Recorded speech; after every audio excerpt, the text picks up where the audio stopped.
پہلی قسم کا یا پہلا گروہ ہے، اس کے بارے میں قرآن کریم یہ کہتا ہے کہ اولئک کالانعام بل هم اضل، کہ یہ لوگ جانور بلکہ جانور سے بدتر ہے۔ اچھا، جب ہم یہ کہتے ہیں کہ قرآن میں لکھا ہے تو مشرک کی آگ لگ جاتی ہے۔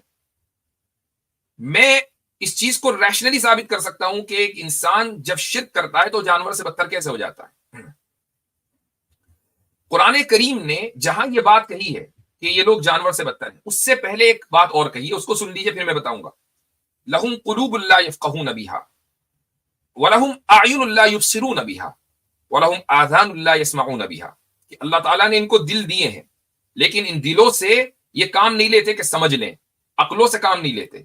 اللہ تعالیٰ نے ان کو آنکھیں دی ہیں لیکن دیکھتے نہیں۔ اللہ تعالیٰ نے ان کو کان دیے ہیں لیکن کانوں سے یہ سنتے نہیں۔ اس کے بعد کہا کہ اولئک کالانعام بل هم اضل، یہ جانوروں کی طرح بلکہ جانوروں سے بدتر ہے۔ اب ایسے لوگوں کو جو پہلا گروہ ہے، ان کو جانوروں سے اللہ تعالیٰ نے کیوں تشبیہ دی ہے؟ اس کی دو وجہ ہیں۔ پہلی وجہ یہ ہے کہ جانور کو جس کام کے لیے خدا نے پیدا کیا ہے، جانور وہ کام کرتا آ رہا ہے۔ آپ کبھی گائے کا دودھ اگر دوہیں اور کوشش کریں تو یہ تو ہو سکتا ہے کہ گائے کسی وجہ سے لات مار دے، لیکن گایوں کو کبھی آپ نے اسٹرائک پہ جاتے ہوئے نہیں دیکھا ہوگا، ہڑتال پہ چلی گئی ساری گائیں، بھائی اب ہم دودھ نہیں دیا کریں گے، یہ کیا چکر ہے؟ دودھ کیوں دیں ہم اس کام کے لیے؟ ہمیں تو پروگریسو بننا ہے۔ پتہ چلا گایوں نے احتجاج کر رکھا ہے کہ ہمیں پروگریسو بننا ہے۔ یا مثلا شہد کی مکھی نے احتجاج کر دیا کہ بھائی پوری زندگی ہو گئی، دسیوں ہزار سال ہو گئے، یہی کام کرتے آ رہے ہیں کہ پھولوں پہ جائیں، وہاں سے شہد بنائیں اور بندہ کھا لے، انسان کھا جائے اس شہد کو، یہ کیا طریقہ ہے؟ ہم شہد نہیں بنائیں گے۔ یا مثلا آپ گھوڑے کی پیٹھ پر سوار ہونا چاہ رہے ہیں اور تمام گھوڑوں نے پوری دنیا میں سیکیورٹی کونسل کی ایک نشست کی اور کہا کہ، اور امریکہ نے ویٹو بھی نہیں کیا اور کہا کہ بھائی اب انسانوں کو ہماری پیٹھ کے اوپر سوار ہونے کا کوئی حق نہیں ہے۔ ایسا کبھی نہیں ہوگا۔ جانور کو جس کام کے لیے بنایا گیا ہے، جانور وہ کام کرے گا، کرتا رہے گا، کرتا آ رہا ہے اور آئندہ بھی ایسا ہی کرے گا۔ ٹھیک ہے؟ تو جانور میں کبھی آپ تمرد نہیں دیکھیں گے۔ تمرد کا مطلب ہے سرکشی نہیں دیکھیں گے۔ انسان سرکش ہو جاتا ہے، تو بتائیے جانور سے بدتر ہوا کہ نہیں ہوا؟ پہلی وجہ۔ دوسری وجہ یہ ہے کہ اللہ نے جانور کو اتنی اس لیول کی ریشنالٹی نہیں دی ہے جس لیول کی ریشنالٹی انسان کو دی ہے۔ انسان کو ریشنالٹی دی، اس نے اس کو مس یوز کیا اور مس یوز کر کے جانور کے سامنے جھک گیا۔ تو بتائیے جانور سے بدتر ہوا کہ نہیں؟ آپ نے کسی جانور کو کسی دوسرے جانور کی پوجا کرتے ہوئے دیکھا ہے؟ نہیں دیکھا۔ آپ نے نہیں دیکھا ہوگا کہ ایک گائے بندر کی پوجا کر رہی ہے، بندر گائے کی پوجا کر رہا ہے، کے سامنے جھکا ہوا ہے، اونٹ ہاتھی کے سامنے جھکا ہوا ہے، کبھی نہیں۔ انسان ہی ہے، وہ چوہے کے سامنے بھی جھکتا ہے، وہ ہاتھی کے سامنے بھی جھکتا ہے، وہ بندر کے سامنے بھی جھکتا ہے، اور وہ ہر جانور کے سامنے جھکتا ہے۔ تو پھر وہ جانور سے بدتر کیوں نہیں ہوا؟ پھر جب یہ کہا جاتا ہے کہ تم جانور سے بدتر ہو تو برا کیوں لگتا ہے؟ جبکہ تم نے اپنا اسٹیٹس یہ خود طے کر لیا ہے کہ ہم جانوروں کے سامنے جھکیں گے۔ تو قرآن تو خود کہتا ہے کہ اولئک کالانعام بل هم اضل، اور یہ اتنا ایبسلوٹ پرفیکٹ اسٹیٹمنٹ ہے کہ خود اس کا آپ یعنی جو مشرکین ہیں وہ انکار نہیں کر سکتے۔ تو یہ دو وجہ ہیں۔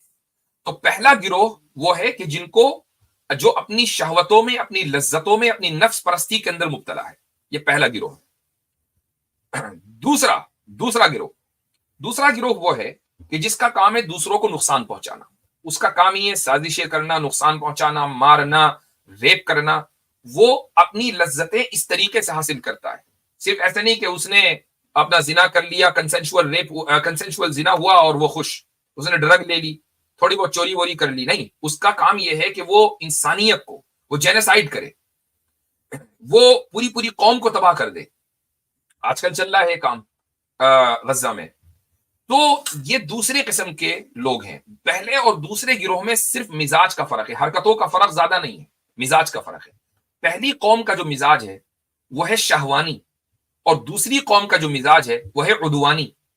شہوانی لفظ نکلا ہے شہوت سے، یعنی خواہش نفس، اور عدوانی لفظ نکلا ہے عدوان سے۔ عدوان کا مطلب آتا ہے ٹرانسگریشن، یا سمجھ لیں کہ ٹرانسگریشن ہی کہہ لیں اس کو، بغاوت۔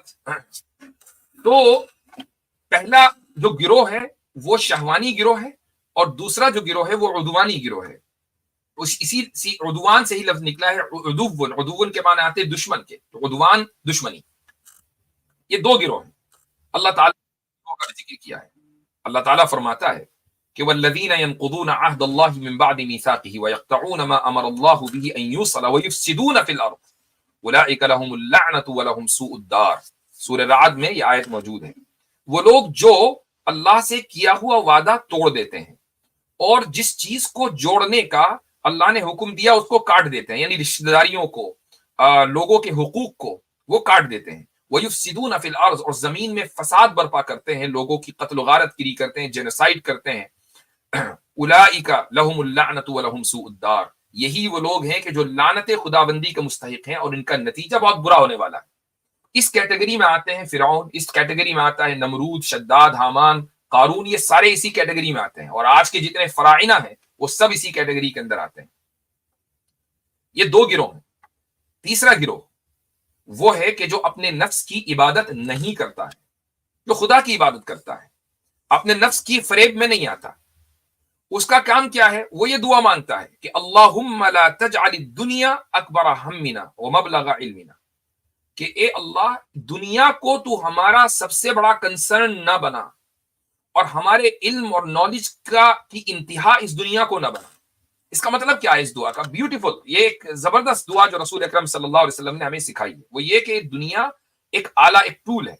جس طریقے سے آپ ایک ٹول استعمال کرتے ہیں، مان لیجیے آپ ایک پینچ کس لے کر آپ کوئی پینچ کس رہے ہیں، ٹھیک ہے، تو آپ نے پینچ کسا اور آپ کا مقصد اس ٹول سے یہ ہے کہ اس پینچ کو کس دیں.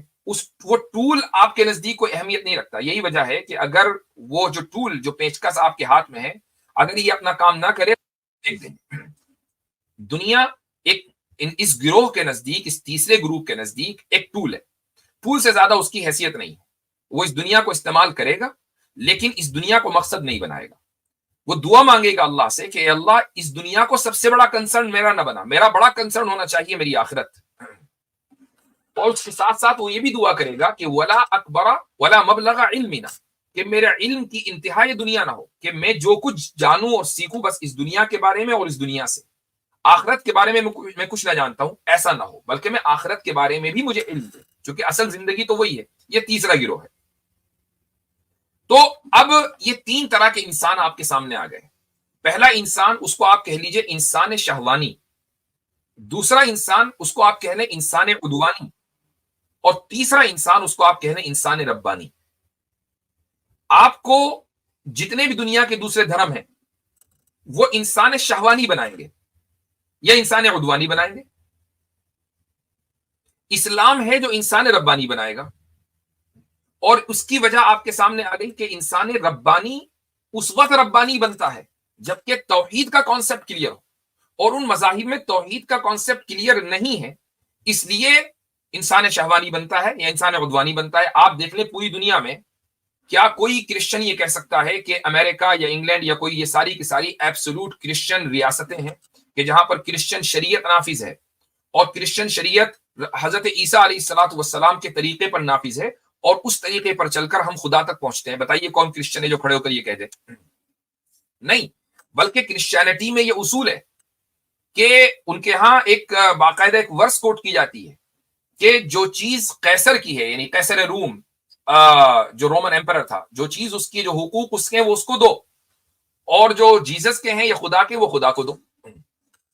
یعنی عبادت خدا کی ہوگی، حکم چلے گا قیصر کا، رومن ایمپرر کا. تو آپ نے چرچ اور اسٹیٹ کو پہلے ہی الگ کر دیا. یہ عیسائیوں کا حال.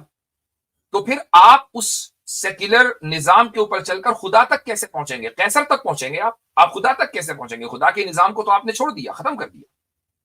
تو جب آپ سیکولرزم پر چلیں گے، اور سیکولرزم کی بنیاد یہ ہے کہ دو پارٹیاں آپس میں مل کر ایز لانگ ایز وہ ایک دوسرے کو ہارم نہ پہنچا رہی ہوں، جو چاہیں کریں، وہ ہم جنس پرستی کریں، وہ زنا کریں، نو ٹینشن، تو پھر انسان شہوانی کا ہی تو وجود ہوگا. انسان ربانی کا کیسے وجود ہو سکتا ہے؟ تو دنیا میں تین طرح کے انسان ہیں: انسان شہوانی، انسان عدوانی اور انسان ربانی.